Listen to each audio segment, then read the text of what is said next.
নমস্কাৰ মোৰ প্ৰিয় বন্ধু বান্ধৱীসকল যোৱাকালি মই এটা ভিডিঅ' দিছিলোঁ সেই ভিডিঅ'টোত মই আপোনালোকক কৈছিলোঁ যে আমাৰ হিয়া ৰামথুক মানে মৃত্যুৰ মুখলৈ ঠেলি দিয়া মেইন কালপিটটো হৈছে তন্ময় ফুকন আৰু কৈছিলোঁ যে গ্ৰেপ্তাৰ কৰিছে আৰু কথাটো সঁচা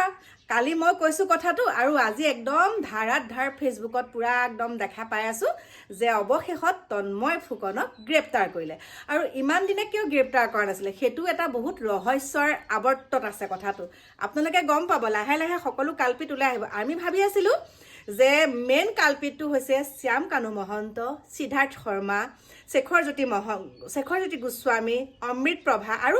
কোনোবা দেহৰক্ষী দুজন সন্দীপন গাৰ্গ এনেকৈ ভাবি আছিলোঁ কিন্তু তেওঁলোকতো বৰ্তমান জেলৰ ভিতৰত আছে হয় জেলৰ ভিতৰত আছে কিন্তু তেওঁলোকতকৈও দোষী মানুহটো কোন গম পাইছে এই যে তন্ময় ফুকন আৰু কোনোবা যে আছে আমাৰ মানে অসমীয়া প্ৰবাসী যিসকল তাত আছে ছিংগাপুৰত বৰ্তমান আৰু সেই কেইজনেই মেইন কালপিট মানে তন্ময় একদম মেইন কালপিট তন্ময় গতিকে সেই কেইজনে যেতিয়া আমাৰ হিয়া ৰামথুক একদম শেষ কৰি পেলালে টানি আজৰি ইয়তলৈ লৈ গৈছে তাৰপৰা গটা মাৰি দিছে আৰু লগত ৰাতি কাক ৰখাইছে আমাৰ হিয়া ৰামথুৱে বোলে একেটা ৰুমতে নাথাকোঁ বুলি কৈছিলে অমৃত প্ৰভাৰ লগত তেতিয়া তেওঁলোকে কি কৈছিলে একো নহয় থাক তেনেকৈ কৈছিলে এটা কাৰণে কৈছিলে সেই ৰাতি 2-3মান বজালৈকে তেওঁলোকে অমৃত প্ৰভা হতুৱাই আমাৰ হিয়া ৰামথুক মদ্যপান কৰাই ৰাতিপুৱালৈ মানে তেওঁ উঠিব নোৱাৰা অৱস্থা তথাপিতো সেই তেনেকৈ আকৌ ৰাতিপুৱা কি কৰিছে ইয়ত পাৰ্টিটোলৈ টানি আজুৰি লৈ গৈছে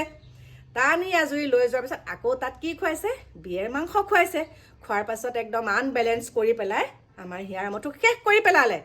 আমি এতিয়াও শান্তিত থাকিব পৰা নাই সেইকাৰণে তেটো ফালি কথা কৈ আছোঁ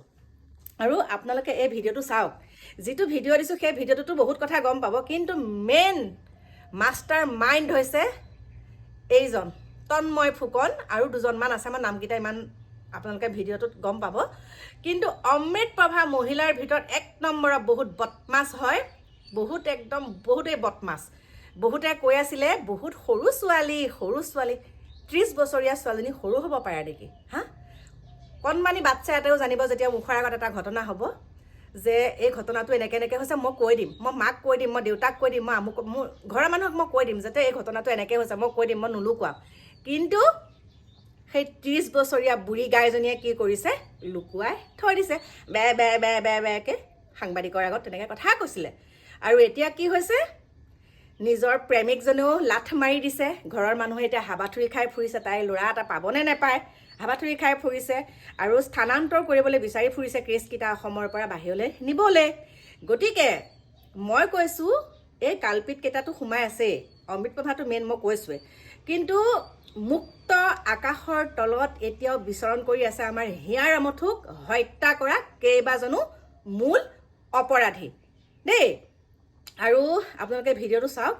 কিন্তু মনটো সঁচাকৈ বহুত ভাল লাগিছে ছিংগাপুৰ আৰক্ষীয়ে ইতিমধ্যে যে তন্ময় ফুকনক গ্ৰেপ্তাৰ কৰিছে আৰু দুজনমানক কৰিব ইমান দিন কিয় লুকাই আছিলে আৰু তন্ময় ফুকনৰ মাতৃৰ যিটো ভাষ্য শুনিলোঁ তেওঁ পুত্ৰৰ গাত তাকে দোষেই নাই বুলি কৈছিলে কিন্তু এটা কথা মাতৃক দোষ দিব নিবিচাৰোঁ যেনেকুৱা মানে দুষ্ট হ'লেও মানে নিজৰ সন্তানক মাতৃয়ে সুৰক্ষা দিব বিচাৰে হয়নে নহয় গতিকে এনেকুৱা এটা আমাৰ মানে হিয়া ৰামথুক যেতিয়া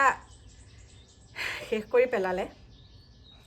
আৰু শেষ কৰি পেলোৱাটো এজন বেলেগ মানুহক শেষ কৰি পেলোৱাটো বেলেগ কথা আৰু আন এনেকুৱা এজন ভগৱান তুল্য আমাৰ অসমৰ এটা সত্তাক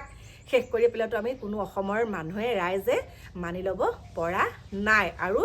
জাষ্টিচ নোপোৱালৈকে আমাৰ শান্তি নালাগে গতিকে ভিডিঅ'টো চাওক সবিশেষ আপোনালোকৰ মাজলৈ আকৌ অলপ সময়ৰ পাছত আহি আছোঁ বৰ্তমান মই মানে এফালে যাব ওলাইছোঁ মানে আমাৰ যিহেতুকে ব্ৰতত আছোঁ বুলি আপোনালোকক কৈছিলোঁ আজি হৈছে 11 দিনীয়া কাৰ্যসূচী আৰু 11 দিনীয়া কাৰ্যসূচীটো আমাৰ শুদ্ধিকৰণ কৰিব লাগে সংঘৰ মতে ন এতিয়া তালৈকে এতিয়া ওলাইছোঁ অকণমান খেলিমেলি হৈ আছে আৰু মানে সোনকালে যাব লাগে যে তালৈ যাওঁ তাৰপিছতে আহি পেলাই আপোনালোকক সবিশেষ ধুনীয়াকৈ ভিডিঅ' দিমহি দেই এতিয়া ৰাখিছোঁ তাৰ আগতে চাওক এই ভিডিঅ'টো লগাই দিছোঁ চাওক ছিংগাপুৰৰ তদন্তত বিস্ফোৰক সত্য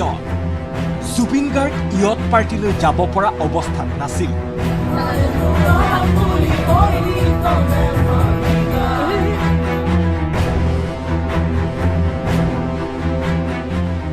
দুজন প্ৰবাসী অসমীয়াই দাঙিহে উঠাইছিল ইয়তক।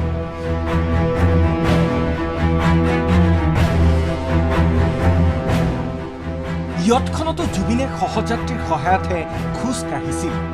আদালতত উন্মোচিত প্ৰবাসী অসমীয়াৰ ভয়ংকৰ মিথ্যাচাৰ।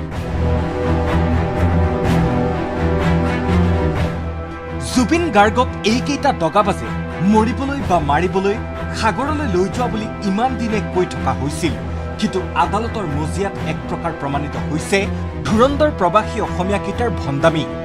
কেউটা অভিযুক্তই আলোচনা কৰি আদালতত একে লিখিত সাক্ষ্য প্ৰদান কৰিছিল ছিংগাপুৰত, কিন্তু জেৰাৰ বাবে যেতিয়া ছিংগাপুৰৰ আদালতত হাজিৰ হ'ল এইকেইটা ধুৰন্ধৰ প্ৰবাসী অসমীয়া, জেৰাত ওলাল বহু ভয়ংকৰ তথ্য।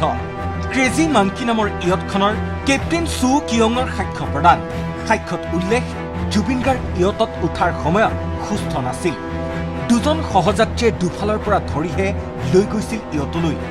ইয়ততো খোজ কাঢ়োতে বেলেগে ধৰি দিব লগা হৈছিল জুবিন গাৰ্গক।